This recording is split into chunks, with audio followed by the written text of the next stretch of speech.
Good morning guys, કેમ છો બધા મજામાં? આજના બ્લોગમાં સભી મિત્રોનું હાર્દિક સ્વાગત છે. અને આજે આપણે સવારમાં નાસ્તો કરી અને જો નાહી ધોઈને થઈ ગયા છે રેડી, કેમ કે આજે થોડુંક સ્ટડીના કામને લઈને આપણે બહાર જવાનું છે ખોરાસા. તો કન્ટિન્યુ બ્લોગમાં રહેજો. તો આવી રીતે હું ને છોટી બે પછી નીકળી ગયા ફોર્મ ભરવા માટે, કેમ કે બંનેને સ્કોલરશિપનું ફોર્મ ભરવાનું હતું, બંનેને સ્ટડી ચાલુ હતું. તો આવી રીતે પછી રસ્તાનો નજારો નિહાળતા ગાઈઝ જો કેમ છે બાકી વ્યૂઝ, ઓહો જોરદાર વ્યૂ છે. અને ચોમાસામાં વાદળછાયું વાતાવરણ હોય.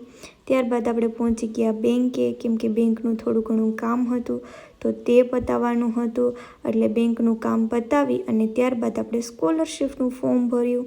ત્યાં ફોર્મ ભરતા હતા તો ત્યાં ટેણીઓ હતું, ક્યારનું મારી સાથે રમત કરતું હતું. પછી સ્કોલરશિપનું ફોર્મ ભર્યું, ત્યાં તો વરસાદ આવ્યો.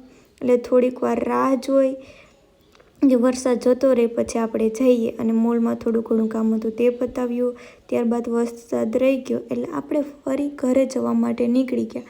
ક્યાં તો રસ્તામાં ફરી વરસાદ આવ્યો અને હવે તો જવું જ પડે એમ છે ચાલુ વરસાદે, કેમ કે મમ્મીનો ફોન આવતો હતો ક્યારે આવો જમવું એમ. પછી ચાલુ વરસાદમાં ઘરે ગયા. જો કેમ છે બાકી વરસાદ, ઓહો હો. ત્યારબાદ પલળીને ઘરે આવ્યા અને પછી કપડાં ચેન્જ કરી અને ફ્રી થયા. અને ત્યારબાદ મમ્મીએ મને કહ્યું કે આ બેટરીમાં તું ક્યારનું કે પાણી નાખવાનું, આજ નાખીને કાલ નાખીને ચાલ હાલ આજે નાખી જ દે. તો આપણે મમ્મીની હું વાત સાની મને માની, કેમ કે માનવી જ પડે, બાકી તો પછી માર પડે. એટલે પછી જો આવી રીતથી બેટરીમાં પાણી નાખવા વળી ગયા, કેમ કે ચોમાસાનું પાણી છે ને બેટરીમાં નાખવું પડે કે જેથી કરીને બેટરી ક્યારેય ખરાબ ન થાય, લાંબા સમય સુધી ચાલે. એમ કરીને આપણે પછી જમવા બેઠા.